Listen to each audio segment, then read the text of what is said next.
Bonjour à tous et bienvenue sous notre beau soleil. Aujourd'hui, on ouvre officiellement le tout premier épisode de cette aventure. Un épisode de la série Bleu Local. Pour ça, j'avais envie d'inviter une personne qui connaît Beau Soleil comme sa poche. Beaucoup le connaissent comme premier adjoint au maire, mais derrière cette fonction se cache avant tout un Beau Soleillois passionné, profondément attaché à sa ville. Il est de ceux qui savent faire revivre les lieux, les souvenirs, les anecdotes qui ont façonné Beau Soleil au fil des années. À ses côtés, on voyage dans le temps, on redécouvre des histoires parfois oubliées et on comprend un peu mieux ce qui fait l'âme de la ville. Avant de vous laisser découvrir cet échange, j'avais envie de vous dire une chose importante. Dans notre Beau Soleil, on ne reçoit pas des étiquettes, des fonctions ou des opinions, on reçoit des personnes. L'objectif est de découvrir leur parcours, leurs souvenirs, leurs projets et ce qui les anime. Quelles que soient leurs convictions politiques, religieuses ou personnelles, elles sont ici avant tout pour partager une histoire et un moment d'échange. Ce podcast n'est ni une tribune politique, ni un espace de débat idéologique. Alors installez-vous confortablement, ouvrez grand vos oreilles et laissez-vous porter par cette nouvelle histoire. Bonne écoute.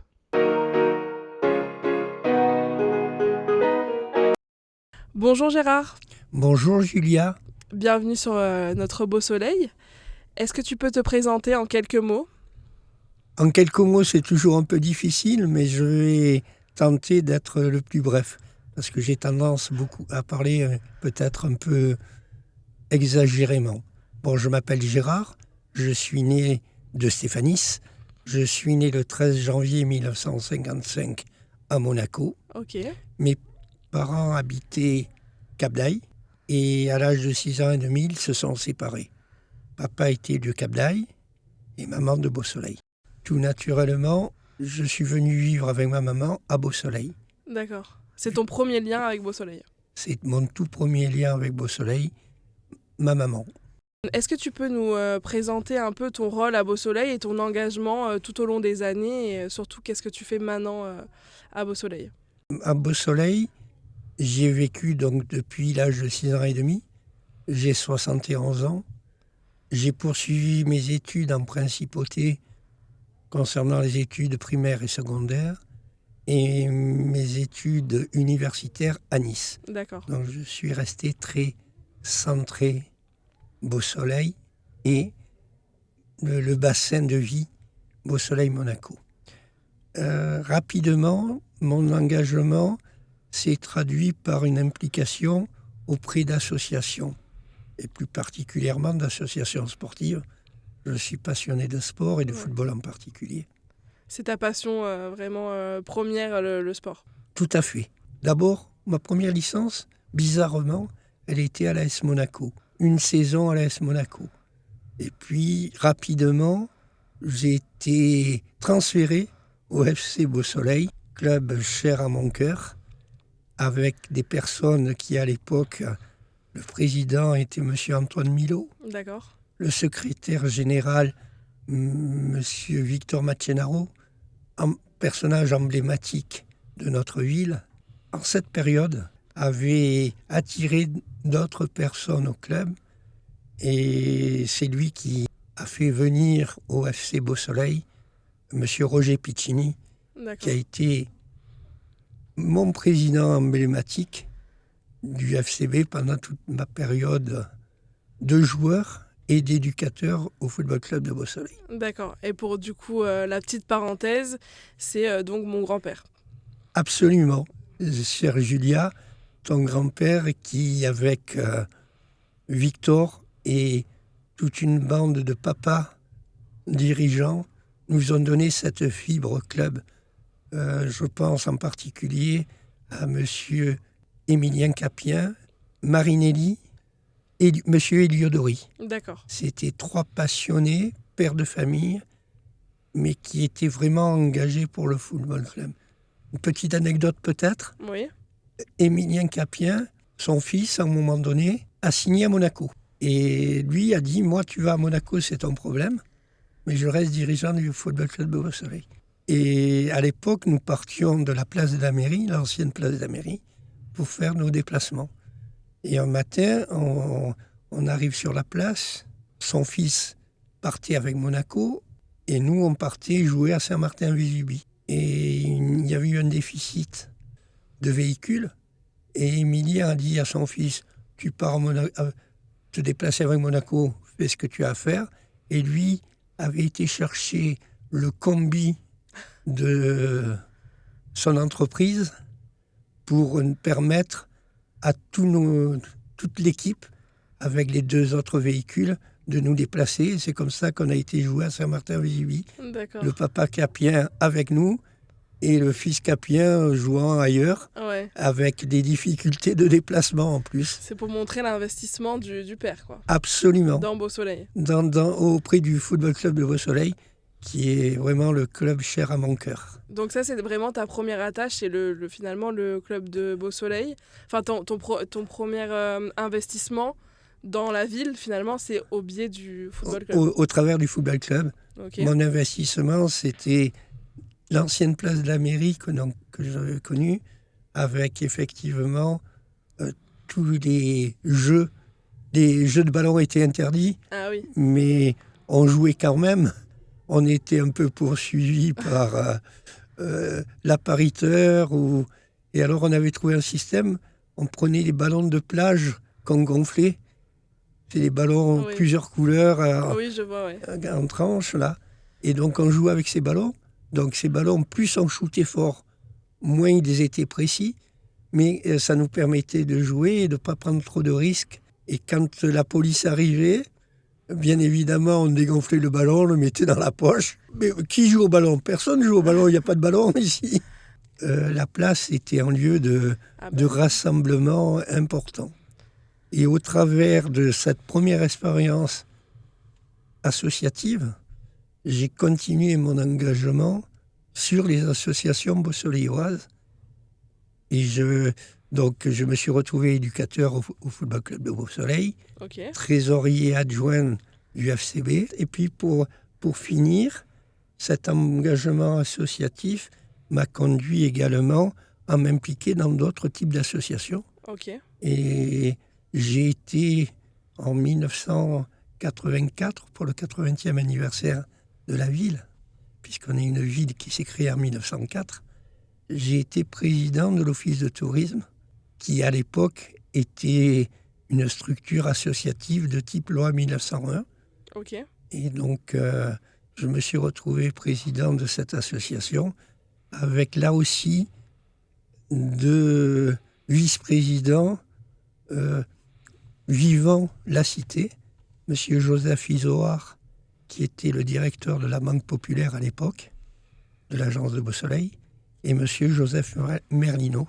Et là aussi, au travers de l'association, j'avais retrouvé 2 personnes qui politiquement n'étaient pas forcément proches idéologiquement, mais qui œuvraient pour le bien-être de la cité.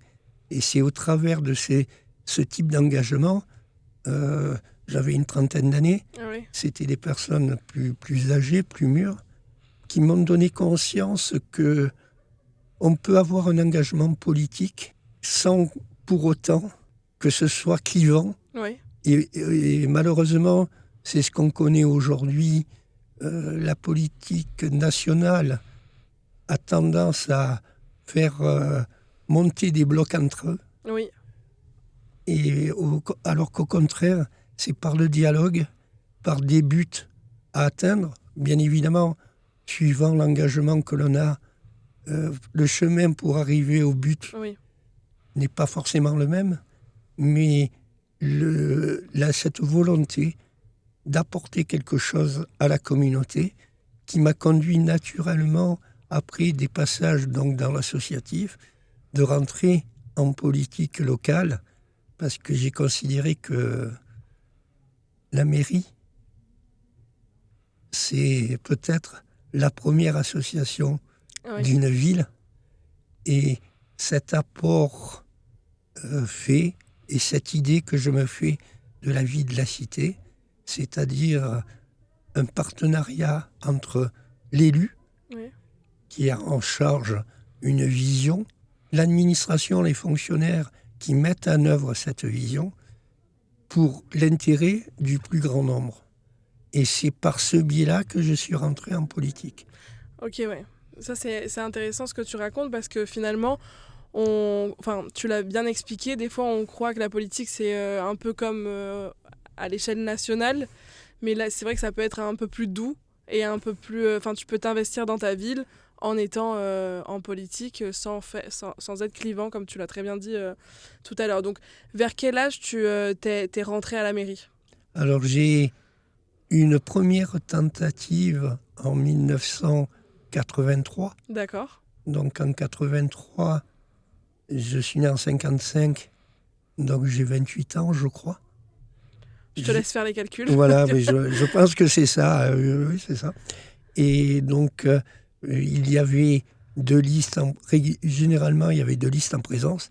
Une liste de droite, une liste de gauche, Oui, puisque la ville est restée mandature communiste pendant 18 ans. d'accord. En 83, donc, nous avons proposé une alternative, alors je ne dirais pas centrale, mais un peu différente entre les deux blocs de droite et de gauche. Oui, Nous avons fait 8%, 570 voix. C'était une expérience, on m'a sollicité parce que justement j'avais un engagement associatif et j'ai dit pourquoi pas. Et 6 ans plus tard, j'ai rencontré M. Gérard Spinelli, qui lui est arrivé avec la fougue de sa jeunesse. oui. Avec Gérard, on a 4 mois d'écart en âge. Bon, il n'aime pas trop qu'on aborde son âge, mais bon, on est un peu de la même génération. Ok.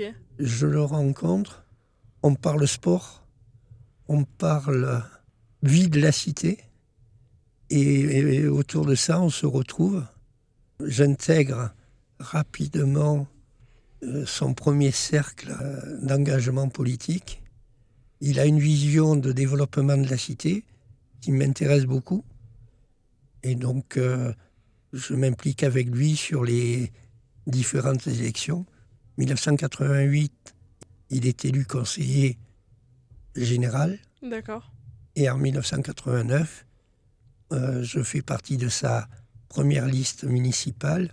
Nous sommes élus et il me propose d'être son 9e adjoint au développement économique. D'accord. Donc là, tu m'as dit en 1989, 89. tu es le combien d'adjoints, tu m'as dit? Le 9e. 9e adjoint. 9e et dernier adjoint. Voilà, je voulais pas le dire, mais c'était ça, dernier adjoint. Et aujourd'hui, on te retrouve donc en 2026 et tu es devenu le premier adjoint. Voilà, suivant l'adage, les derniers seront les premiers. Voilà. En 1995, M. Spinelli me propose d'être son 2e de liste et donc son futur premier adjoint. Ok. Nous sommes réélus et donc je deviens premier adjoint de la ville de Beausoleil. D'accord. Et est-ce que tu peux expliquer pour les personnes qui savent pas vraiment, c'est quoi le rôle d'un premier adjoint? Alors, le rôle de premier adjoint, généralement, il y a la ville de Beausoleil, 33 élus, Okay. 9 adjoints. Monsieur le maire délègue tout ou partie de ses prérogatives à des adjoints sur certains types d'activités, certaines branches. Donc, comme je l'ai dit précédemment, en 1989, j'ai été adjoint développement économique. Oui. Et mon rôle, c'était d'assister Monsieur le maire dans ce secteur-là. Mais également au niveau du bureau municipal, donc qui est la cellule de réunion entre le maire et ses adjoints, travailler sur l'ouverture de la ville telle que nous la concevions et les transformations qu'on a mis en œuvre. L'adjoint, donc, il a une responsabilité un peu administrative, puisque dans ses domaines de compétences, il a la signature d'actes au même titre que le maire. Okay. Si le maire ne veut pas signer ou ne peut pas signer à un moment ou à un autre, l'adjoint, dans la délégation que le maire lui confie, signe et engage la municipalité. Donc c'est vraiment un rôle important et qui est valorisant pour toi. qui est valorisant. Alors, au-delà de la signature administrative, je dirais, il y a la vie au quotidien, le contact Oui, auprès de la population. Et effectivement, j'étais pendant un certain nombre d'années adjoint délégué au sport. Et donc, pendant cette période-là, j'ai pu accompagner les associations bossoléoises dans leurs projets éventuels. Et au travers de ça également, puisqu'au sport, il y a un service des sports, oui, donc des fonctionnaires qui travaillent à mettre en œuvre la politique sportive que la ville a décidé de mettre en œuvre. Et donc j'ai été aussi, là encore, le lien entre la cité, oui. les citoyens, l'administration, le côté politique. Et ça, c'est, je crois, pour un élu, la noblesse de sa fonction. Oui, c'est vraiment pour ça que Et tu le fais. c'est bien dans ce cadre-là que je m'engage. Oui, c'est ça. C'est servir, Ouais. proposer, servir, en vue d'améliorer le quotidien. C'est des fois pas si simple. Il y a des périodes difficiles au niveau national. On est confronté aussi à des périodes difficiles personnellement. Oui, Et c'est vrai que mon engagement, c'est d'être là et d'essayer d'écouter. Déjà, c'est une première oui, chose importante parce que peut-être on ne s'écoute plus. c'est vrai. Tenter de se comprendre, ça c'est plus compliqué. Et ensuite voir avec les éléments dont on dispose comment on peut améliorer les choses. Alors c'est vrai que il n'y a qu'à, il faut qu'on, Mm. c'est simple, mais dans le quotidien, c'est au-delà du il y a qu'à, il faut qu'on, c'est de pouvoir faire en sorte d'améliorer le quotidien de chacun. Je rebondis un peu sur ce que tu as dit et ça m'a fait écho. Quand tu dis qu'on s'écoute plus trop, c'est aussi la raison de ce podcast. C'est pour qu'on puisse avoir la voix de chacun, des gens qu'on croise dans Beau Soleil. Toi, on te croise très souvent dans Beau Soleil.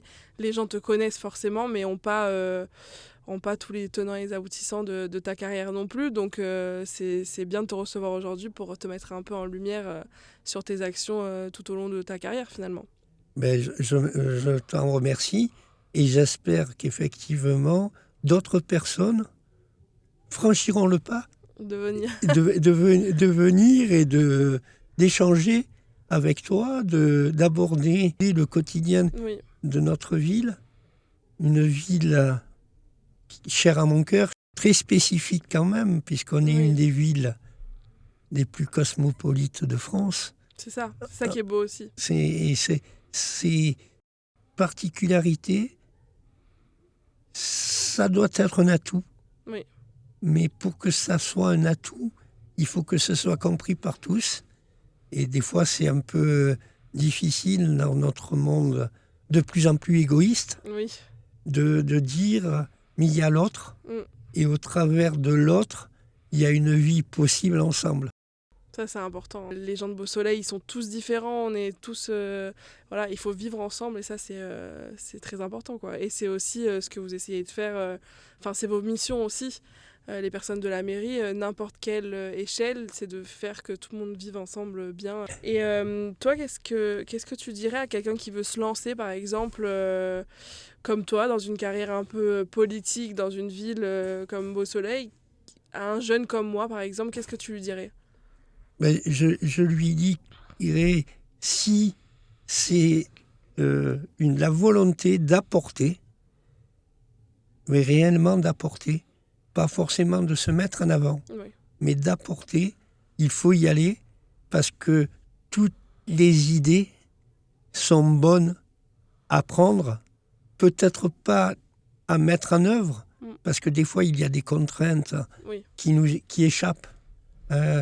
Des fois ça semble facile de dire il n'y a qu'à faire ça, mais se faire ça des fois engendre d'autres problématiques que on n'a pas forcément dont on n'a pas forcément connaissance. Oui, c'est ça.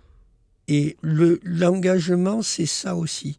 C'est d'accepter et des fois d'avoir des déceptions. Parce que ça paraît des fois facile de dire on n'a qu'à le faire. Oui. mais des fois, c'est plus compliqué que ça. Oui, on ne se rend Donc, pas compte de ce qu'il y a derrière aussi. voilà. Et donc, cet engagement est pour moi important. Et je dirais que toutes les personnes qui, dans leur vie de tous les jours, au quotidien, ont déjà des problèmes de vie, Oui,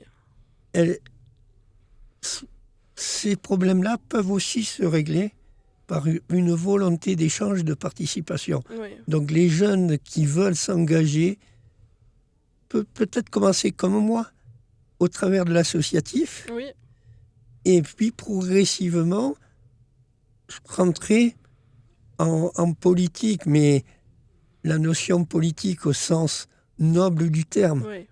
au sens grec du terme, l'engagement pour l'amélioration du quotidien de la vie de la cité. Quelle qualité, tu penses, il faut avoir obligatoirement? Cette volonté de s'engager, mais pour la personne, avoir une capacité de résilience, de Oui. patience, d'avoir le courage de ses opinions, de pouvoir débattre de ses opinions, D'accepter la parole de l'autre. d'accepter éventuellement, effectivement, des contradictions, et au travers de ça, quel type de compromis on peut mettre en œuvre.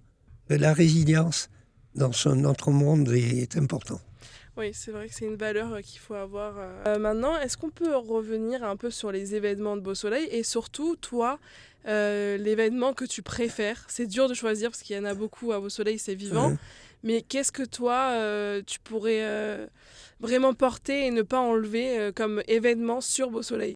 Je suis assez fier de quelques événements qu'on a pu éventuellement en équipe créer. J'en mettrai deux un peu en exergue, un peu sportifs. Je dirais le premier, c'est la course des escaliers. C'est un événement que nous avait suggéré à l'époque notre directeur général des services de l'époque, avec quelques concitoyens, puisque donc on a une spécificité à Beau Soleil, c'est sa situation, je dirais géographique. On est sur un coteau, une pente, on a des escaliers, c'est un patrimoine important pour notre cité. Et quelqu'un, au travers de ça, a dit, mais ouais, comment on peut... Et donc, dans le quotidien, on avait l'escalier Riviera, Oui. qui part du marché de Beau Soleil et qui atteint le Riviera Palace. Et cette trouée spécifique avec ce directeur général, Jean-François Piccini, et moi-même, on s'est dit qu'est-ce qu'on peut faire. Donc on a un côté un peu patrimoine et on a un côté un peu sportif, d'où la création de cette mythique course des escaliers. Et je me souviens que la première année où nous l'avions mis en œuvre, nos concitoyennes en particulier, des personnes de 50, 60 ans, regardaient courir les coureurs et nous disaient « Mais nous, on le fait 2 fois par jour avec les commissions. » Ah, c'est vrai. Et donc, effectivement, ça a été en lien entre, justement, la cité, les populations qui composent la ville, et puis le côté un peu sportif. Ah oui. Et donc ça, c'est un événement qu'avec Jean-François, avec ce directeur général, on a pu mettre en œuvre, qui perdure. Nous avons essayé de le faire un peu évoluer. Le parcours a lui-même évolué, puisqu'avec la pose des escaliers mécanisés, ça a modifié un petit peu le pas des escaliers piétons, la hauteur des escaliers. C'est quelque chose qui s'insère totalement dans la vie, dans cette vie de la cité qui nous tient à cœur. Jean-François, donc le président, je dirais, le deuxième président un peu mythique du Football Club de Beausoleil, puisqu'il a pris en partie la succession de ton grand-père. Oui. Bon, Jean-François, c'est ton papa, Oui. mais c'est surtout un ami. C'est quelqu'un que j'ai coaché quand j'étais éducateur FCB, et c'est quelqu'un qui a fait un début de carrière politique il y a quelques années, mais ses obligations professionnelles compliquaient un petit peu, mais qui porte beaucoup de projets pour la cité, pour les concitoyens.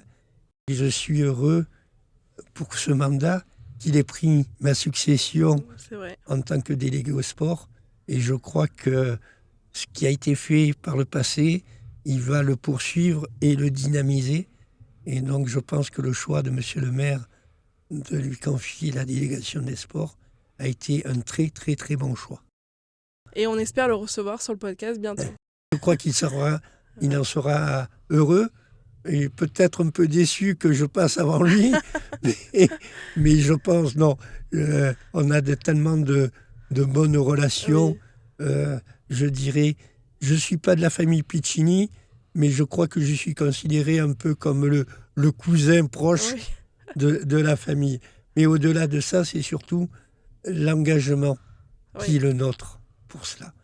Et un deuxième événement dont je suis aussi un peu fier, c'est l'organisation du festival du film sportif. Toujours au niveau du sport, en tout cas les deux événements choisis, c'est ça. Sont quand même des événements sportifs, mais le côté festival du film sportif s'ouvre au-delà du sport à la culture. Oui.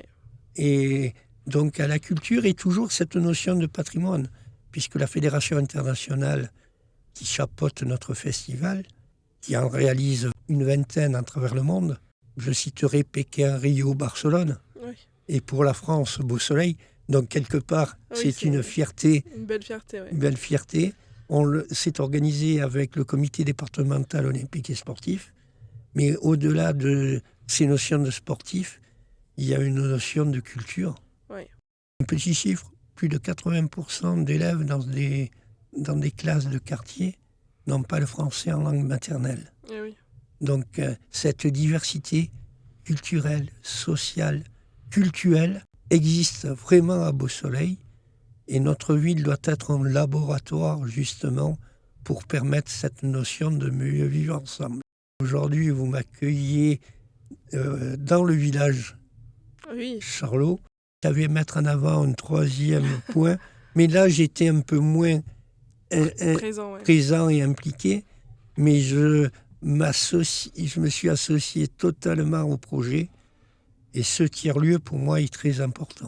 C'est un très beau lieu, j'en ai parlé dans le premier épisode du coup de présentation. C'est un très beau lieu culturel et c'est vraiment au cœur de Beausoleil, et tout le monde peut se rejoindre, que ce soit les enfants, de 0 à n'importe. De 0 à 77 ans, voilà. À l'époque on parlait de 7 à 77 ans pour certains journaux, et je pense que là on est vraiment de 0 à au-delà. Oui, c'est ça. Et ça remplit vraiment dans une ville comme la nôtre cette idée du mieux vivre ensemble, cette notion de pièce en plus.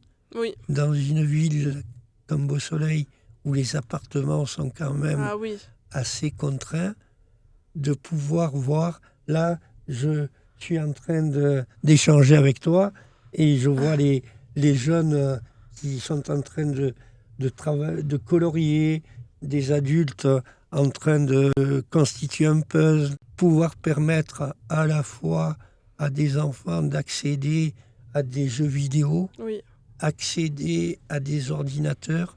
Moi, le mercredi, quand je passe à Charlot, que je vois les élèves du collège qui, après leur cours, viennent compléter des travaux de recherche ou autres, voir des étudiants s'isoler dans les bulles de silence pour travailler, voir des adultes venir faire leur travail en télétravail. Une petite bulle de vie, le côté jardin. Je crois que monsieur le maire a su donner cette impulsion autour donc des villas d'origine du domaine, Oui. avec le concours de M. Barani, notre architecte, qui a bien compris l'attente et qui a fait des propositions dans ce sens.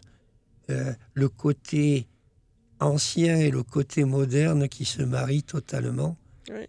Et puis cette opportunité que nous avons de pouvoir garder le nom Charlot. Oui. Puisqu'au départ, le nom Charlot, c'est le domaine qui appartenait à M. Charles Médecin. Ses amis l'appelaient Charlot. Ah oui, ok. Et donc, quand nous avons acquis le domaine, on a acheté le domaine Charlot. Quand on a réfléchi vers cette notion de village, Charlot nous paraissait totalement adapté. Mais là, le Charlot, Charlie Chaplin. Oui. Quand on le voit parler dans le film Le Dictateur, Oui. de l'ouverture au monde, c'est totalement ce que nous essayons de faire à Beau Soleil. Et donc, c'était naturel que nous puissions éventuellement essayer de raccrocher Charlot, Charles Médecin, à Charlot, Charlie Chaplin. Oui. Et nous avons pu obtenir des ayants droit cette faculté, d'où le domaine Charlot s'est transformé en village Charlot, Ouais. mais au travers de l'humanité qui caractérisait Charlie Chaplin et qui caractérise notre ville, notre maire et toute son équipe municipale. Et si vous voulez venir le visiter, vous pouvez le visiter du mardi. Alors le village est ouvert du mardi 10h, tous les jours de 10h à 18h, du mardi au samedi, avec une fermeture un peu plus tardive le jeudi. Oui. Et dans le village Charlot, il y a une activité, les petites cantines, restaurant associatif et participatif, qui propose également le jeudi soir un after-work entre 18 et 20h, 20h30, où vous pouvez venir déguster quelques petits accompagnements d'apéritifs et chaque fois avoir un thème, karaoké, jeu de société, pour justement poursuivre cette convivialité. Et le restaurant Petite Cantine, je crois on en a fait l'expérience à midi. Oui. On a testé pour la première fois à midi pour ma part et c'était vraiment une super expérience. Ouais. Voilà, donc on ne peut que vous encourager à venir participer. Au niveau de l'équipement, notre bibliothèque, actuellement il y a plus de 1500 inscrits. Ah ouais. Donc l'inscription est libre. Pas mal, hein. Elle est accessible à tous, aux Beausoleillois, mais aussi à d'autres personnes. Ah oui, ça je savais pas si c'était uniquement pour les Beausoleillois ou... Non, c'est ouvert à la ville et au monde. D'accord. Je dirais urbi et orbi, suivant l'expression latine, mais notre volonté, c'est cette notion d'ouverture au monde de la ville. Ça, c'est super important et c'est trop bien de pouvoir partager ça avec même des gens qui habitent, parce que nous on est quand même tous frontaliers ici, les communes sont assez proches, Cap d'Aille, même Monaco, et c'est intéressant que tout le monde puisse y participer à ce village, quoi. Absolument. D'ailleurs, un de nos écrivains beausoleillois nous a laissé une phrase: Beau Soleil, une rue, mais qui fait le tour du monde. Et je crois qu'elle prend tout son sens dans la vie de la cité et également en particulier au village Charlot. Oui, c'est une très belle phrase. Et si vous voulez retrouver toutes les informations du village Charlot, je mettrai en description du podcast le Instagram du village Charlot, mais aussi des petites cantines parce qu'ils sont très actifs sur les réseaux et vous pourrez retrouver toutes les informations. Et pour finir, est-ce que tu pourrais me donner qui t'aimerais écouter ? Moi j'aimerais que une personne que je croise dans la rue comme ça, au hasard, puissent venir s'exprimer. Je suis né à Beausoleil ou pas. Ouais. J'y habite depuis un certain nombre d'années. Tu as déjà programmé certaines personnes, mais bon, peut-être l'ensemble des élus, majorité opposition, Ok, ouais. pourquoi pas. Je pense qu'une personne qu'on croiserait dans la rue, Ouais. qui viendrait librement s'exprimer, d'abord, je pense que c'est le profil de ce que tu attends. Oui, c'est tout le but du podcast, c'est que justement des gens viennent ici enregistrer une conversation avec moi, ou seul ou à plusieurs, des gens qu'on croise tous les jours dans notre ville, quoi. Dans notre quotidien. Oui. Et justement, on parlait de ça, une anecdote un peu sportive. Oui. Monsieur Victor Maccenaro, engagé au FCB, nous racontait, et c'est une histoire que je tiens aussi de ma maman, puisque de son premier mariage, son premier mari était joueur de football au FCB. Ah oui. Donc, me racontait quelques différentes anecdotes. Et nous avions une anecdote d'un personnage un peu sulfureux à Beausoleil à l'époque, qui était un peu borderline. Hein. Victor me disait que lorsqu'il allait jouer à Villefranche et qu'il risquait des tensions, il se faisait accompagner de ce monsieur qui avait une réputation un petit peu... Et donc ça permettait de calmer un peu certaines... Calmer le jeu. Ambiances. Et ce monsieur-là, il y avait un établissement où les gens jouaient. Et à l'époque, les jeux, on peut jouer, mais les jeux d'argent sont interdits. Oui. Mais sous couvert d'eux, il y avait des échanges financiers qui se faisaient. Et un jour, il quitte cet établissement. Il rencontre des jeunes du quartier qui jouaient pieds nus, etc. Et donc, ce Robin des Bois, un petit peu, Oui. retourne dans l'établissement. Donc, il y avait l'Oppo. À l'époque, il avait le petit pistolet, là. Il sort le petit pistolet, il le pose sur la table. Il dit « Ce pot-là, il est pour moi ». Il récupère le pot, prend les petits jeunes du quartier et il les amène chez un vendeur de chaussures et il leur achète une paire de chaussures à chacun. Ah, ça c'est beau. Ça, c'est une histoire. C'est une belle histoire. Une belle histoire de, justement, au-delà de, je dirais, de la pression qu'il a pu mettre, au-delà de, c'est cette vie de la cité au quotidien qui est important. Une dernière anecdote, si tu permets. Oui, bien sûr. La Covid. Oui. Donc une anecdote plus récente. Ouais, nettement plus récente. Déficit de masques. Ouais. Mais il en demeure pas moins que les masques deviennent obligatoires. On essaye de les récupérer, etc. Et quand la ville les récupère, on a une communauté en particulier qui est venue aider à dispatcher les masques. Et c'est là où on voit justement le travail en partenariat. Et là, j'ai une pensée importante pour notre communauté philippine, parce que nos amis philippins étaient là les après-midi, faire le tri des masques pour pouvoir les dispatcher. Et donc, ce travail-là, obscur, pour moi, est important. Et c'est vrai que cette volonté que nos différentes communautés échangent entre elles, se parlent, que nos mamans philippines parlent à nos mamans portugaises. Oui. Pour nous, c'est très, très important. Et des lieux comme Charlot doivent vraiment être ce lieu de lien social, culturel, pour une ville comme la nôtre.